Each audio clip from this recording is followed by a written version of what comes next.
ಎಲ್ಲರಿಗೂ ನಮಸ್ಕಾರ. ನಾನು ಇಳಕಲ್ಲಿನ ನೇಕಾರ ಕಲಾವಿದ ಮೇಘರಾಜ್ ಗುದ್ದಟ್ಟಿ.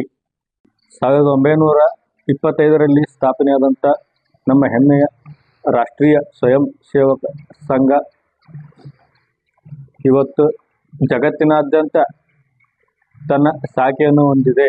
ಈ ವರ್ಷ ಅಂದರೆ 2025 ನಮ್ಮ ಹೆಮ್ಮೆಯ ರಾಷ್ಟ್ರೀಯ ಸ್ವಯಂ ಸೇವಕ ಸಂಘ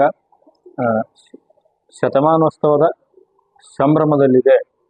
ಈ ಸಂದರ್ಭದಲ್ಲಿ ವಿಶೇಷವಾಗಿ ನಮ್ಮ ಜಗತ್ ಪ್ರಸಿದ್ಧಿ ಪಡೆದಂಥ ಇಳಕಲ್ ಸೀರೆಯ ಸೆರಗಿನಲ್ಲಿ ರೇಷ್ಮೆ ದಾರಗಳನ್ನು ಬಳಸಿ 100 ಆಫ್ RSS ಎಂದು ನೈಗೆ ಮಾಡಿ ಸಂಭ್ರಮ ಪಟ್ಟಿದ್ದೇನೆ.